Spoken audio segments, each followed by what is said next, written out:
afternoon, everybody. Welcome to the Lisa Parento Team Mastermind for April 2023.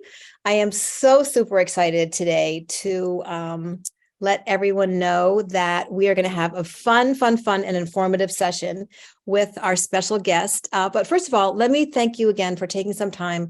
I know that your time is valuable, and I so appreciate you spending this time with us, especially on a topic that's not the sexiest of topics, but one of the most important topics. And I'm super excited about that. We have an event next week, actually. Anyone who's on the Cape or who would like to come down to the Cape, on Wednesday, the 19th, we have a Agents Helping Agents.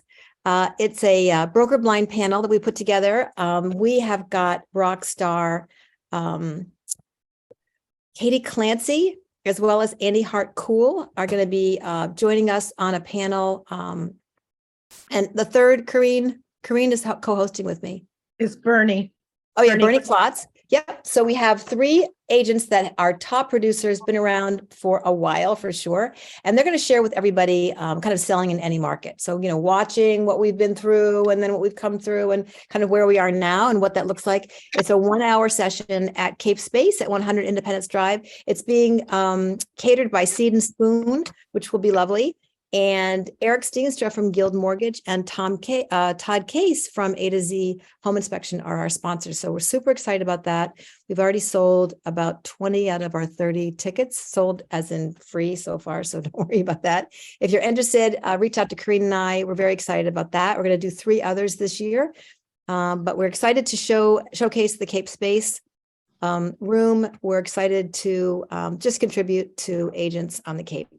But with no further ado, I would like to welcome Kimberly Allard, who is a rock star in so many ways. Kimberly has served our region as the regional vice president to the National Association of Realtors for Region 1, which I know was something that was a real high point in her very storied career.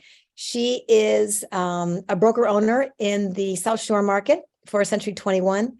She has been an advocate for RPAC advocacy in a very, very huge way for many years.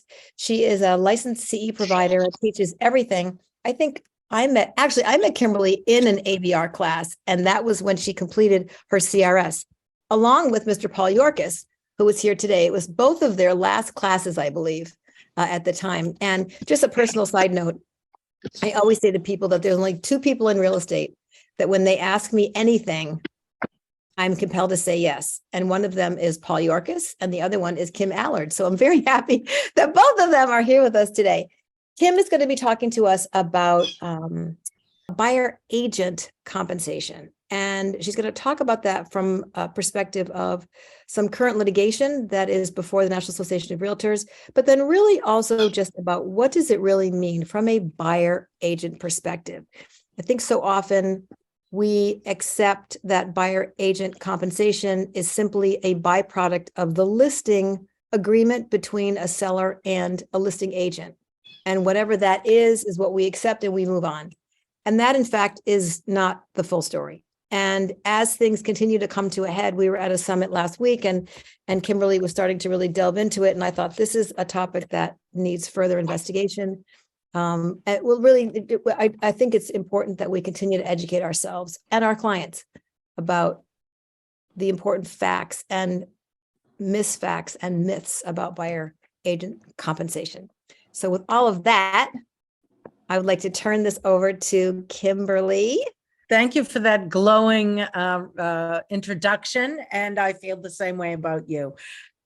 What a great opportunity to be here and for us to have a discussion. I think the most important thing about today is take what you learn and share it, because we are, I want to say we're about to have, or we're in kind of a paradigm shift, but I have to tell you that I did not get licensed until 98. And at that point, there were already people pioneering what I'm talking about today in the same tone and the same level of excitement with the hopes of adoption back then. And that was 20 something years ago. So this is not new. Let's kind of try to recognize that we're not talking about anything that's new. This has been out there for years. Whether we've chosen to pay attention to it or not is another thing.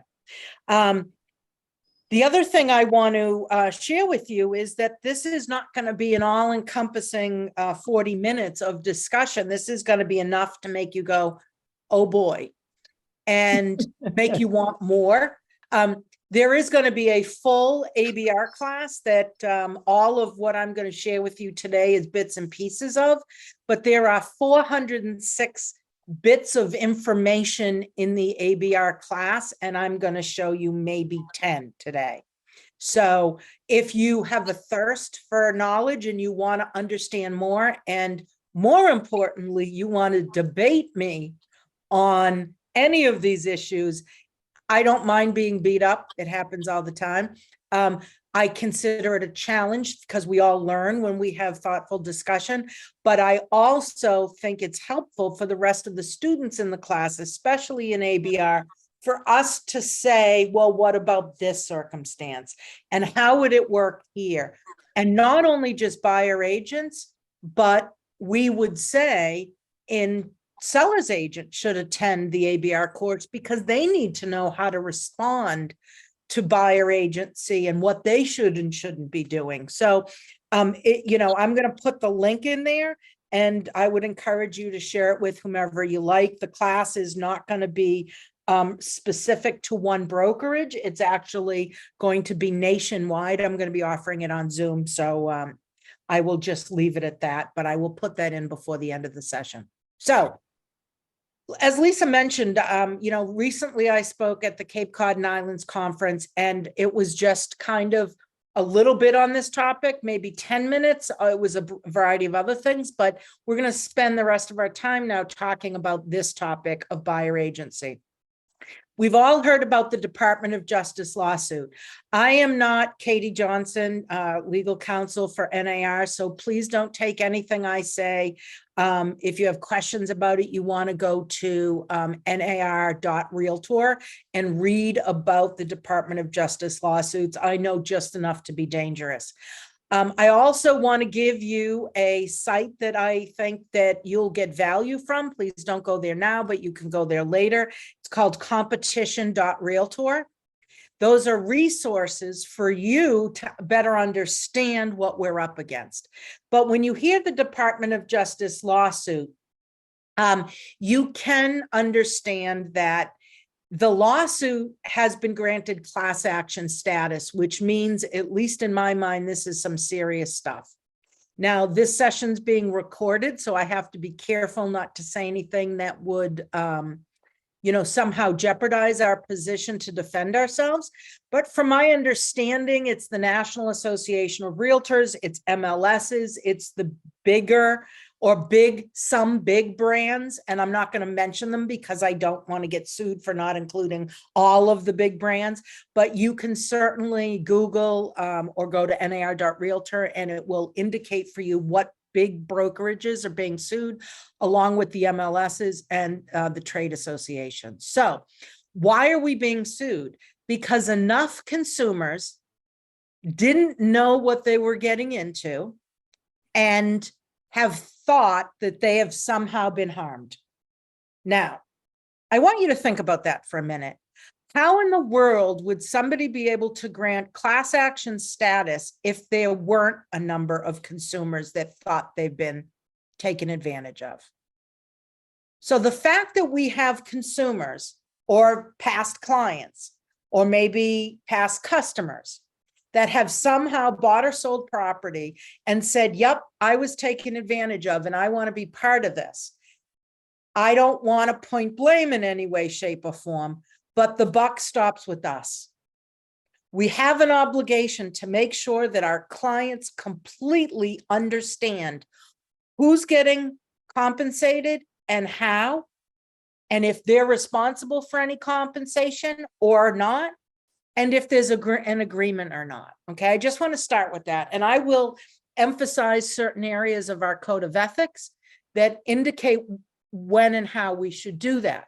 But this is the first step. If we all, 1.575 million of us, We're having complete discussions. Now I know, I'm kind of laughing because the dog is on the other side of the glass door, just standing there looking at me like, why can't I come in? So it's kind of like a little pity look I'm getting right now, which is pretty funny. If we had all had, we do consultations with sellers. Not one of us goes into a seller's listing presentation without having a complete dog and pony show. And again, I don't want to degrade what we're doing, but it's a complete and thorough preparation and presentation, and you put a lot of time into it and a lot of resources. I know you do. But do you do the same for your buyers? And I think the answer in most cases is no. So that's how we ended up with a substantial amount of people who have now risen to the level of a class action lawsuit getting national attention. And so much so that it's put all of us on guard. And maybe this is the shot across the bow we needed. But you're saying, okay, well, what did we do? And I'm not saying I'm not accepting any guilt or pointing any blame here, really, because that's going to be for hopefully the courts and the judges and maybe the attorneys to work out. But it is possible, and again, I'm choosing my language quite carefully. Many of you know I'm usually not this poised in my thought, it just comes out. But it is possible that you have said to a buyer at some point, oh, don't worry, it doesn't cost you anything to work with me. And that would be a complete false statement. You might choose to work with buyers without contracts. And in your state, there may not be a requirement to work with buyers with contracts, but if you have no contract, then you've likely not had the discussion about compensation. Okay. The other issue is you may have or may not have at times flipped through the MLS and scrolled through the MLS and maybe filtered properties for your buyers based upon what you think you deserve to get paid. Now, we all know that we can't discuss commissions in this environment. The only people you can discuss commissions with is your brokerage and your own client. So I have a phrase, if you want to get paid more, go to the person you have a signed contract with. And if you don't have a signed contract with your buyer, then you don't have a signed contract to get paid. Therefore, you're working for whatever it is the MLS is going to offer you as compensation. And we all know we cannot use an offer to influence or change the listings agent's offer of compensation. We can't do that. Okay, so there's been some problems. Maybe we filtered out listings and said, well, I'm not showing my buyer this because I don't work for that number. That's got to stop. If you expect to get paid, and quite frankly, guys, I don't, neither should sellers agents care what buyers agents are getting paid. And we need to understand that, because as buyers agents, maybe we'd be a little bit more forthcoming with the buyer agent process if we didn't think we'd get treated like the redheaded stepchild from the sellers agents. So first and foremost, sellers agents, stop. You negotiate your fee with your seller. You ask the seller for what they would like to offer out as a suggestion to buyer agents. But remember, that is nothing but a mere suggestion. And then buyer agents, start doing your job, get contracts, and work with buyers and explain to them what you want to get paid. Now, I'll give you a quick example. What if you're a relocation buyer? What if you're coming in from out of state and I'm going to drag you around all weekend in my car? I'm going to take you out for lunch, I'm going to drop you off at the hotel. Your kid's in the back seat, has to go to the bathroom every 20 minutes. I love relocation buyers. I'm just painting a picture from you. There's a lot of work involved in that. It's a whole weekend or 3 or 4 days, whatever. You may have a fee that's higher for relocation buyers because of the time, the effort, and the expense. I don't know. Maybe you don't. It's free for you to choose. But if you come to me as a listing agent, I'm the listing agent, and your fee is higher than what I'm offering out because you have the right to choose your fee between you, your brokerage, and your buyer client. I don't care, nor should I, that you're getting paid more money than I am. Okay, I want you to hear that. And I want that to kind of be your mantra. It doesn't matter to me as a listing agent what in fact, you know what?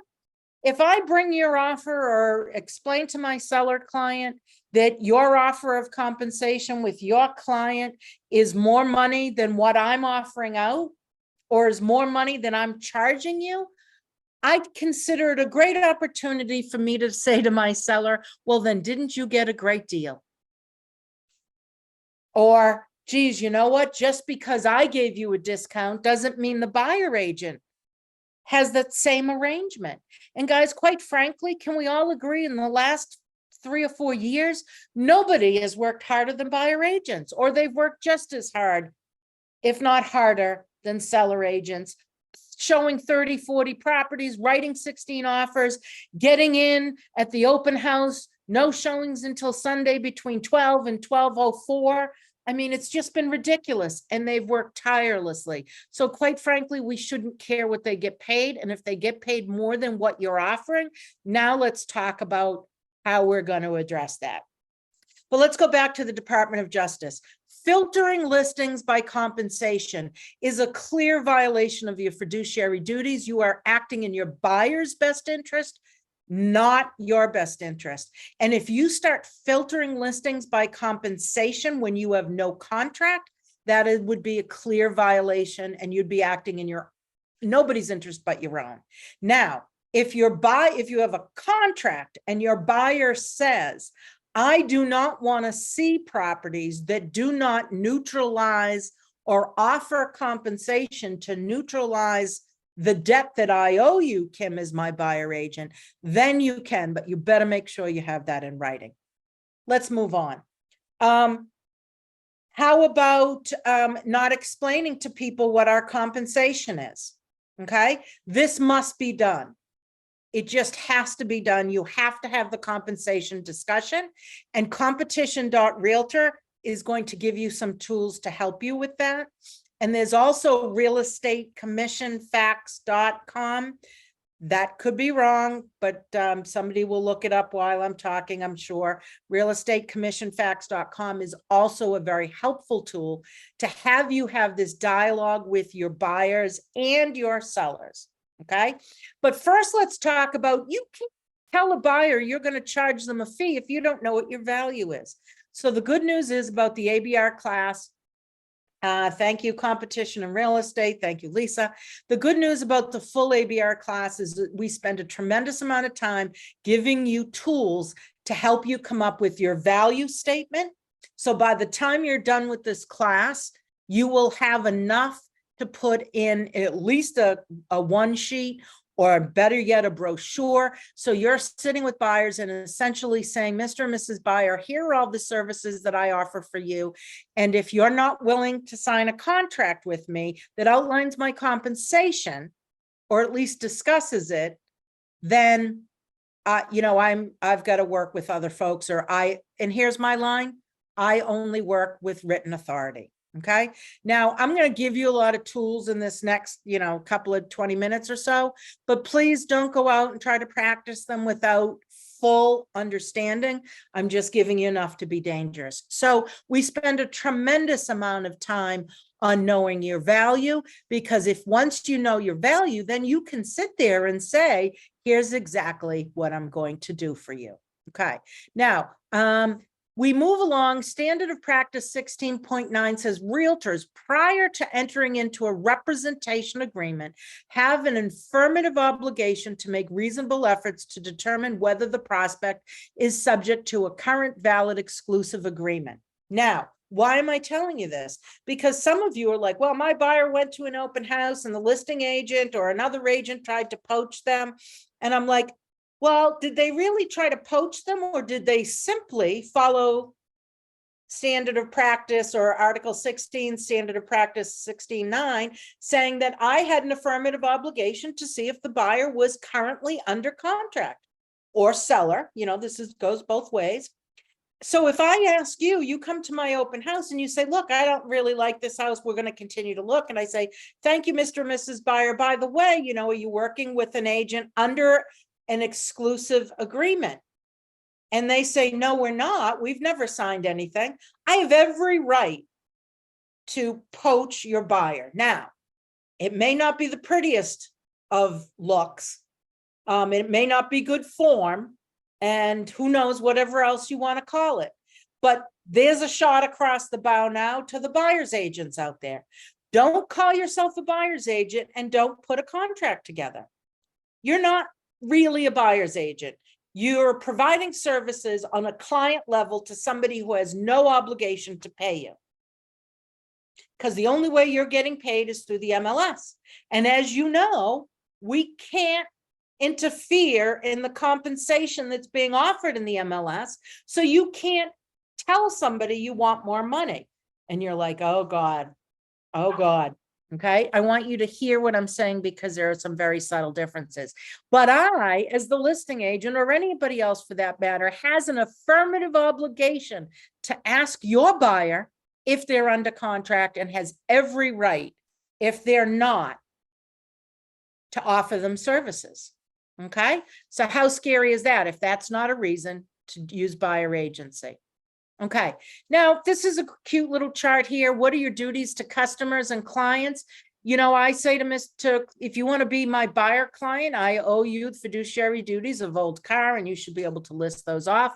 Or you just remind yourself that if you want to be a customer, it's going to be hard for you because you're only getting these skills. And through the buyer agency course, we actually have a graph or a chart or a checklist, which you can give to the buyer that says, Mr. and Mrs. Buyer, you check off here what you want, and I'll tell you when you're done, whether you have indicated to me whether you want to be a client or a customer. Because if you expect client level services, but you don't want to sign a contract or be obligated to pay me or figure out my compensation, then I can't provide you with the Mercedes on a, you know, and before I insult somebody, insert a lesser expensive car model. You can't, you know, you can't drink champagne on a beer budget. That's the expression, okay? So you will see that there is a checklist that we have that will help you point out, you may know, but it will help you, here we go, spell out the difference between a client and customer, determines the level of service that they desire, and it helps you illustrate your value. So there is a checklist.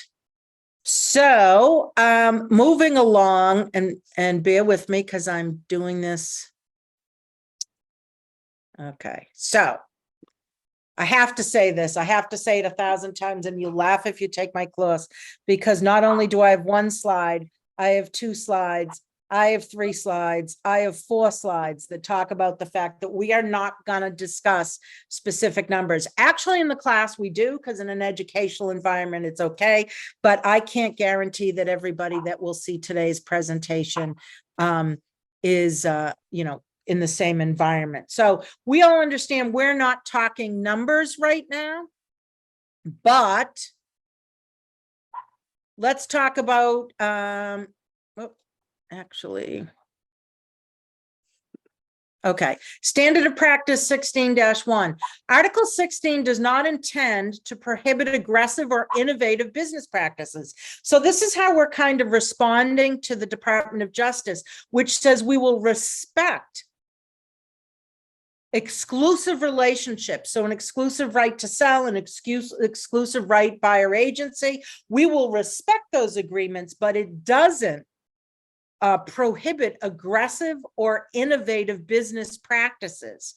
And it doesn't prohibit me from disagreeing with you involving commissions, fees, compensations, or other form of payment or expenses. So we can have a discussion about this, and I'm going to show you how we can do it. But let's first just hit again on the Department of Justice.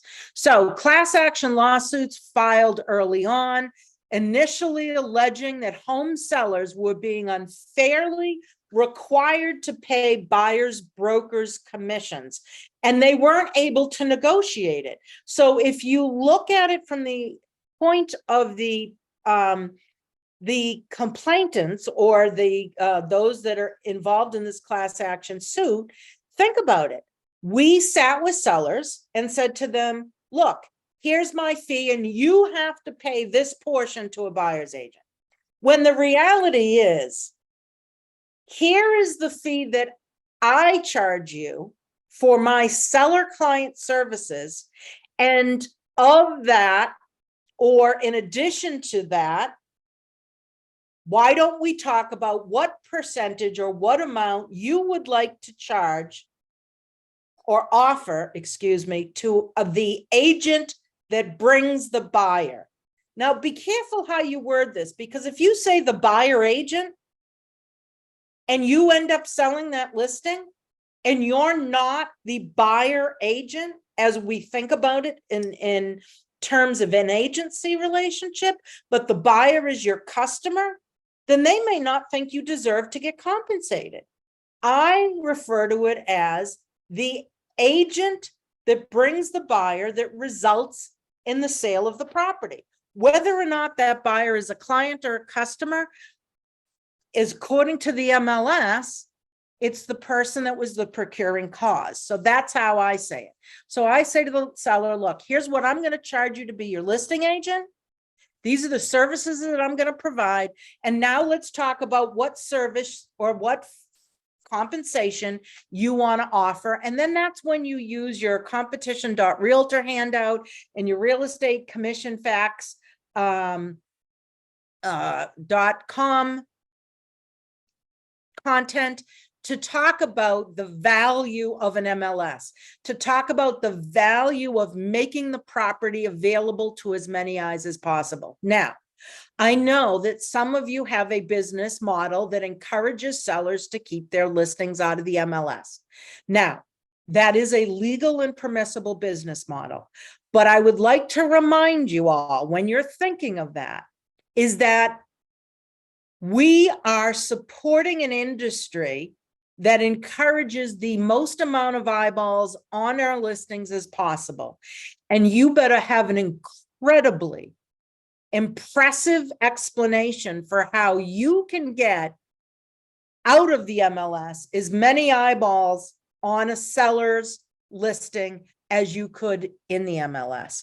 Now, maybe you have some miracle way of doing that. I don't know. But if you can't get them the same amount of exposure, you may not be filling your fiduciary duties. Now, some of you are offering less compensation for out of the MLS, and it would cost them more to put it in it. Perfectly legal if that's permissible in your MLS, okay? It's not for me to decide what your business model is, but that would be with the seller's understanding that they may save money on a fee, but they may lose money on an offer price because they're not getting exposure. Whatever you're going to offer to the seller, please just make sure that you've explained all of the consequences. You're going to save money here, but I can't get you as many eyeballs here. I can get you a lot of eyeballs here, but there's a fee for that. And here's what our brokerage fee is. Okay. So just again, make sure that you're explaining to your seller clients what the purpose of the MLS is and its values and benefits, and let them make the choice, not the other way around. And when it comes time to buyer agent compensation, you can say to your seller, Mr. and Mrs. Seller, we do not set fees for other brokerages. This offer of compensation is merely a suggestion, and it can be negotiated. But hopefully we'll find a buyer with a professional buyer agent and a buyer agency agreement, and they've already agreed to their fee.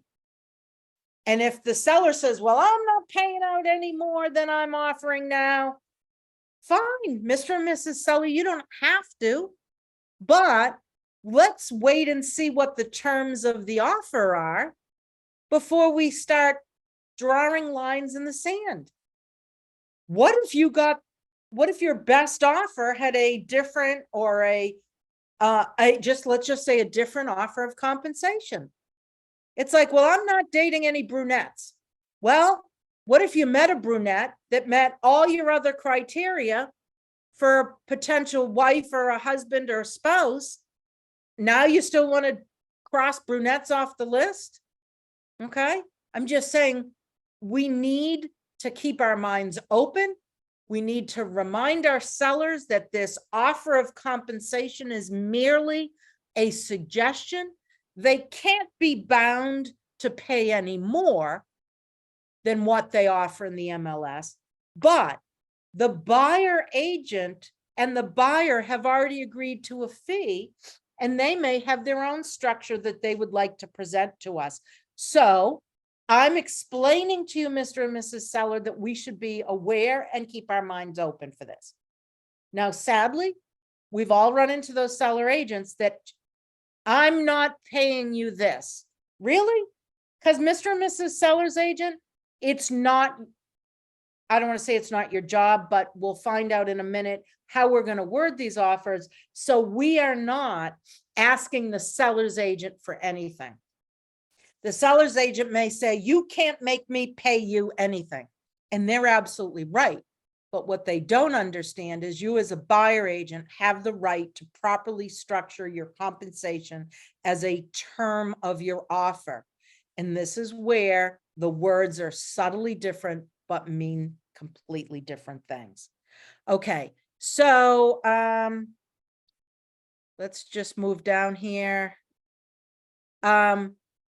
The other issue in the class action lawsuit, that there's no value to buyer brokerages, that buyer brokers won't show if the compensation is too low, and this forced sellers to pay more money.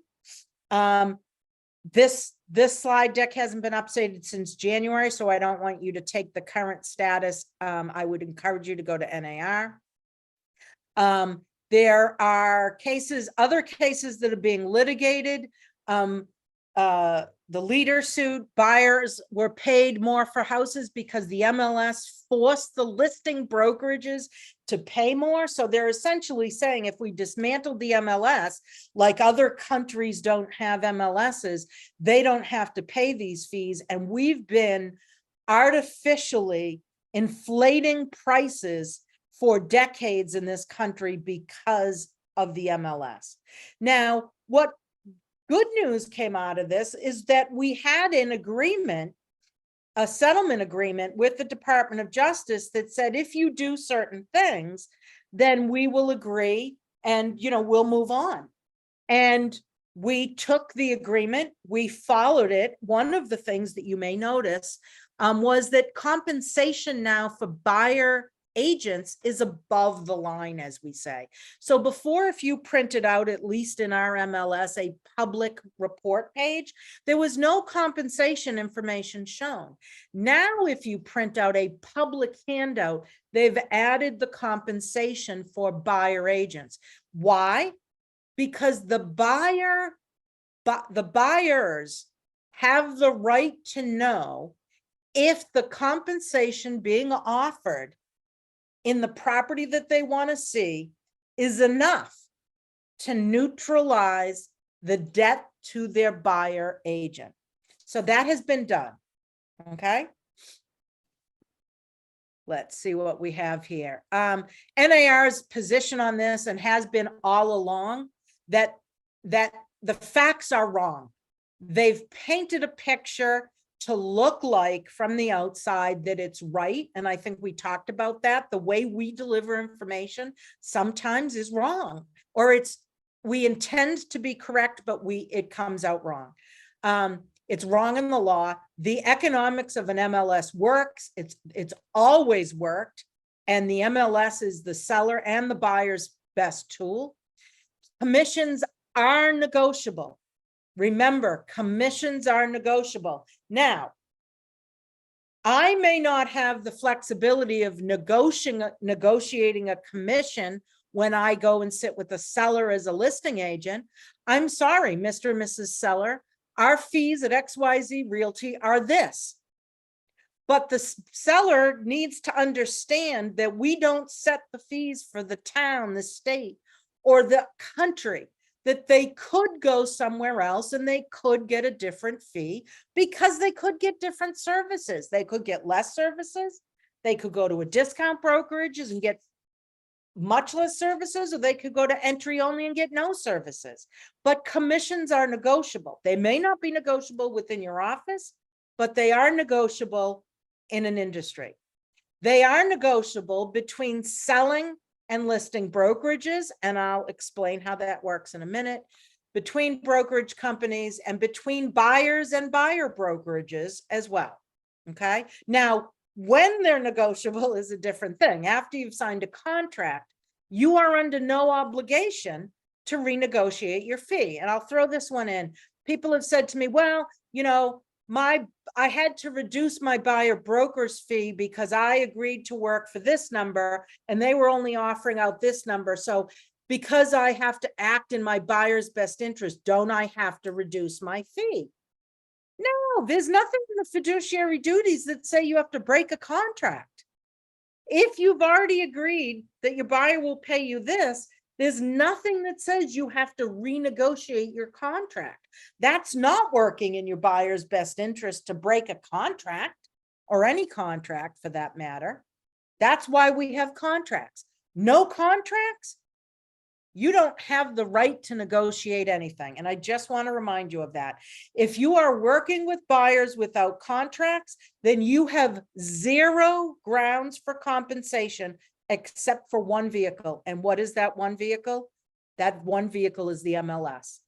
And if you have no contract with your buyer, then you have no grounds to go back to anyone and say, can you pay me more?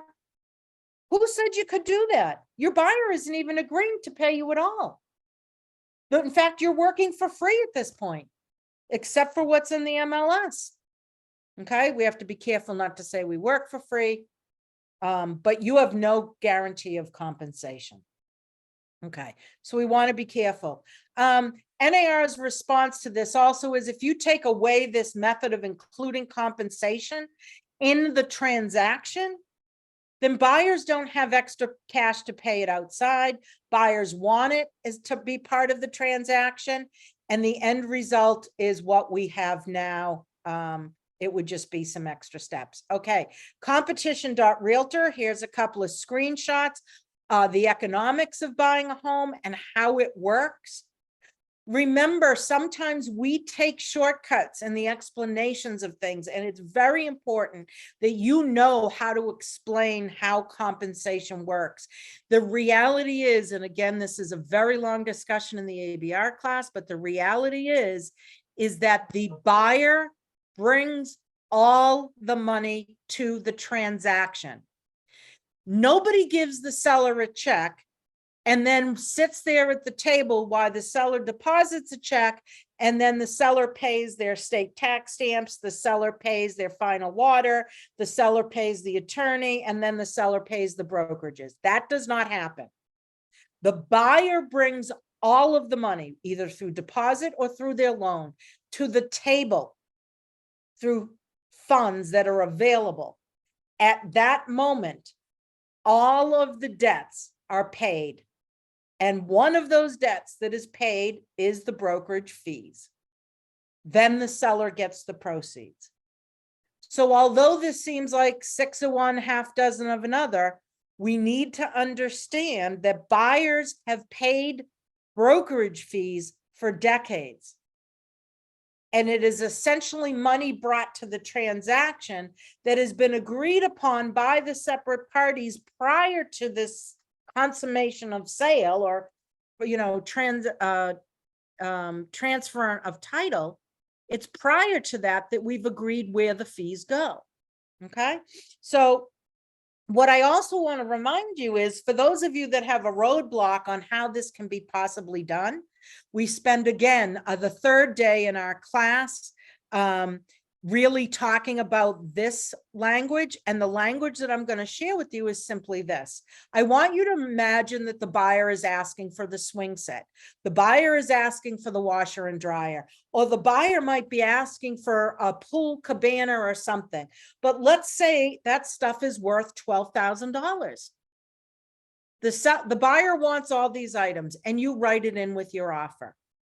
And the seller either says yes or no, or they say, I'll give you the cabana, but I'm not giving you the washer and dryer. I'll give you the washer and dryer. I'm not giving you the big screen TV. Somehow you negotiate it in. The same thing with your commission, except you must first reject the offer of compensation in the MLS. I'm not going to expand on that because I have a few minutes left, but again, ABR class, you reject the offer of compensation in the MLS. Thank you. My compensation will be outlined in my buyer's offer.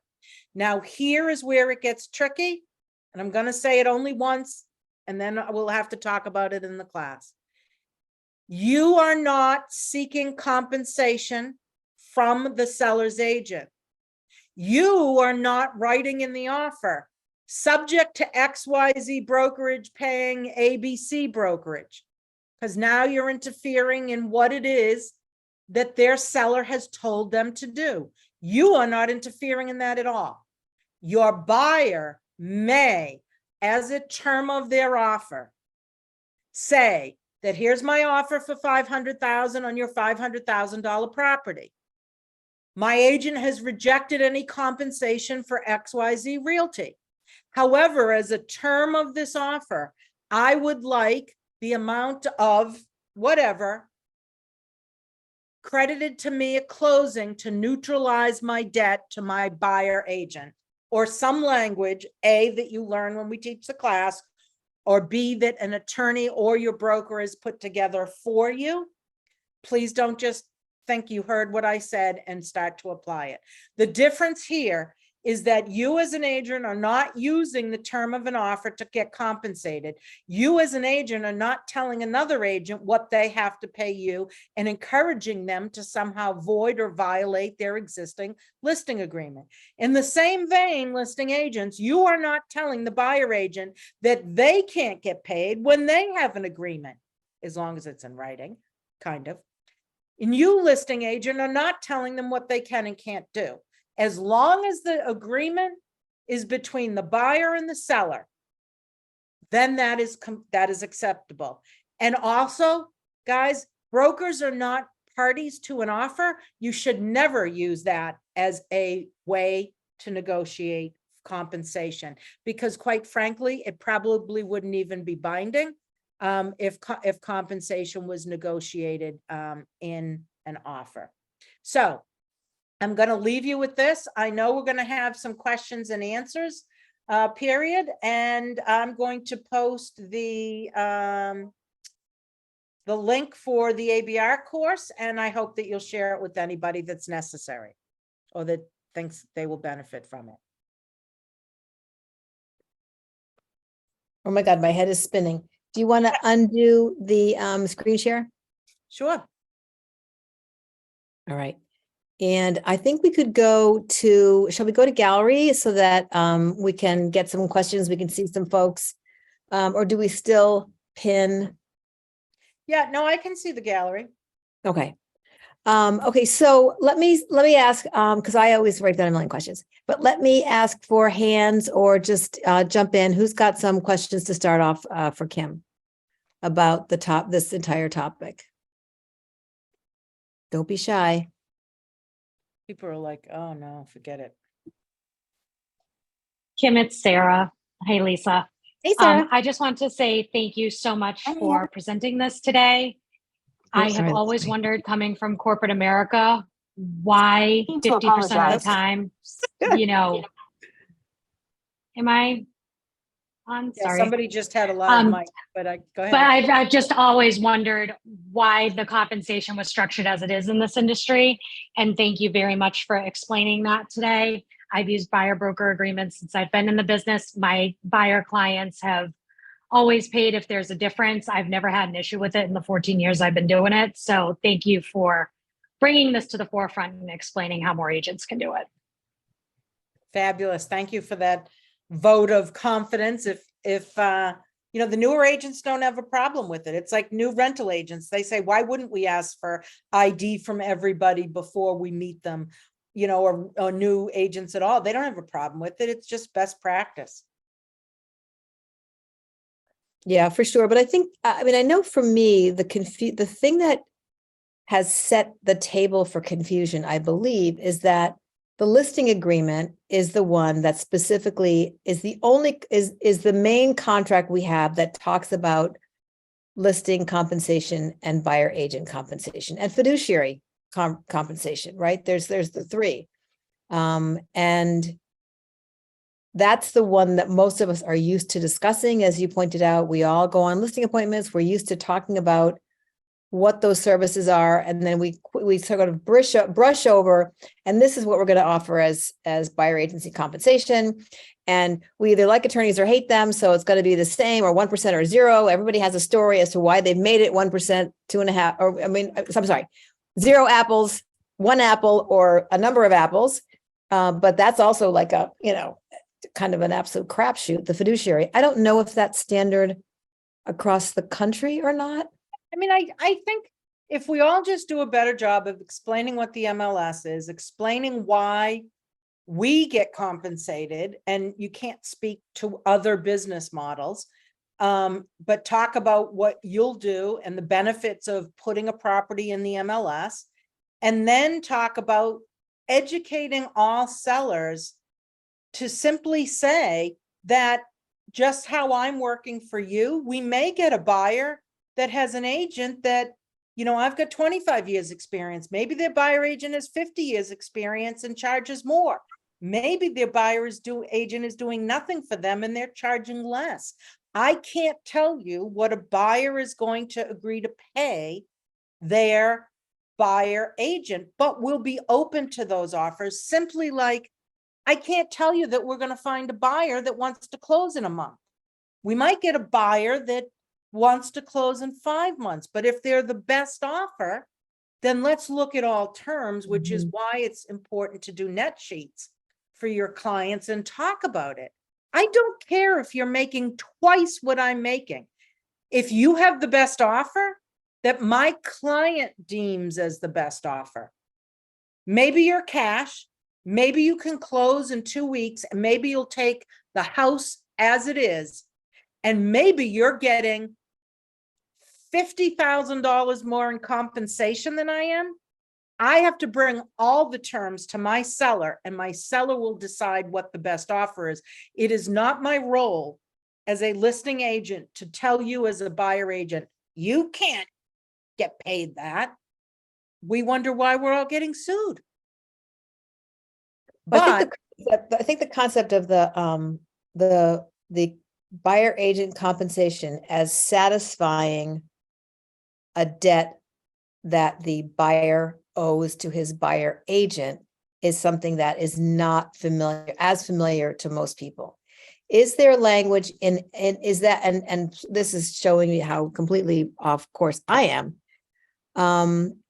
How is there any part of a standard buyer agreement that contains language that references that? So through the ABR class, we go over actually just exactly that, how to have that discussion, how to role play.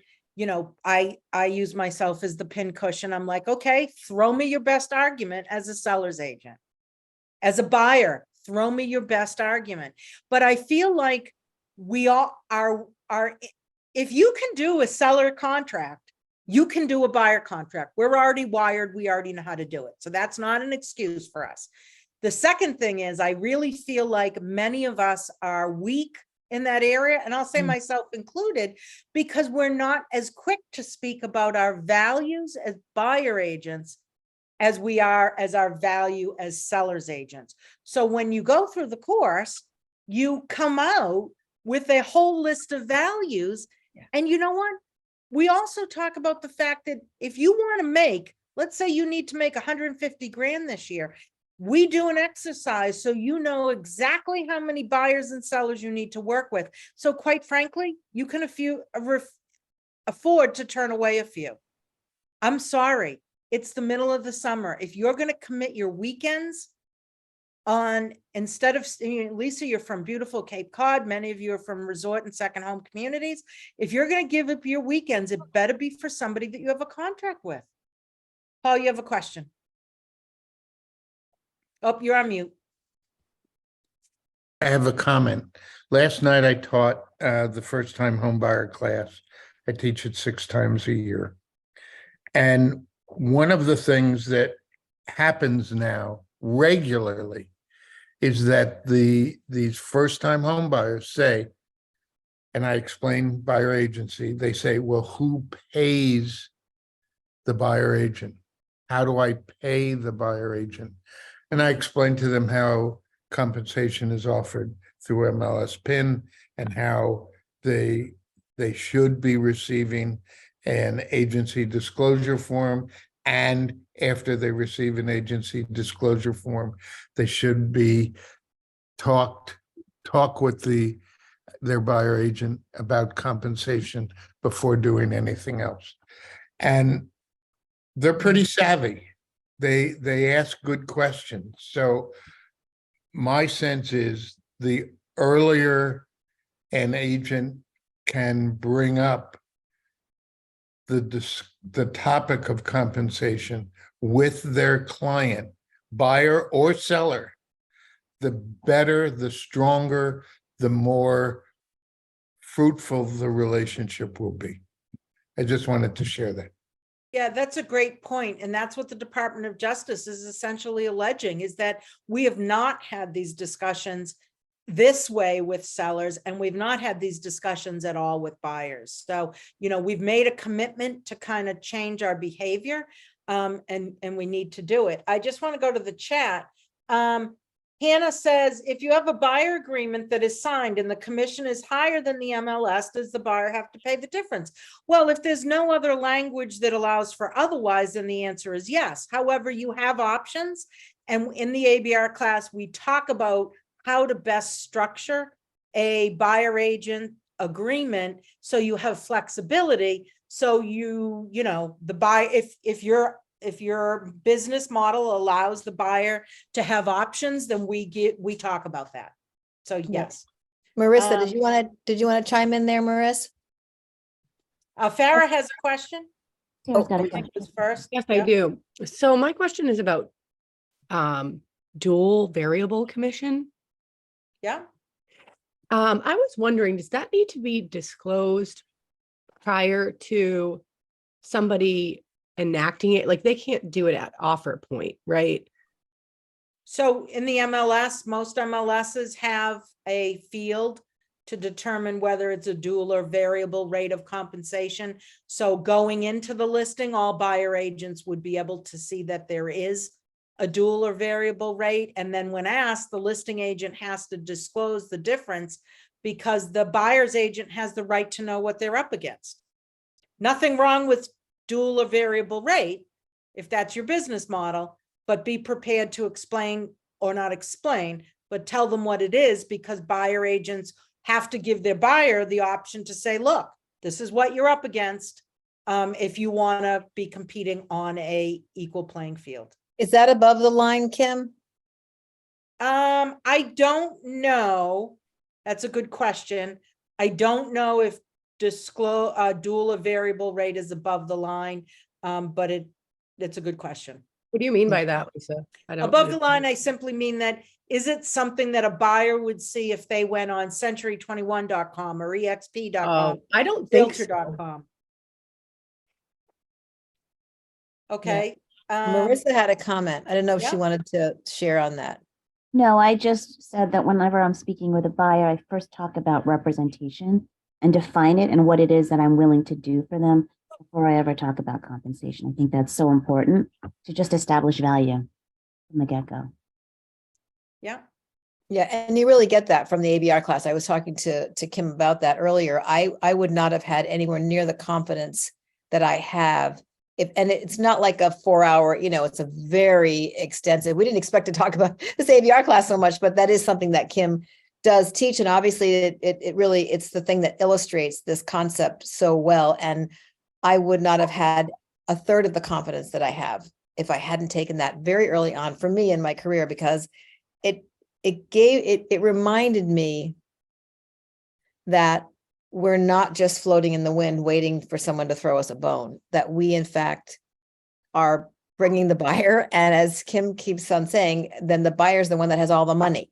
So we can't, we can't forget that. Hey, Kim, what about those brokerages that have an addendum that says Joe Smith from XYZ brokerage is going to get a certain number of apples as part of their compensation? That's something that one brokerage here on beautiful Cape Cod uses regularly. Yeah, so there What's is an a offer? there is a buyer's agent's compensation addendum.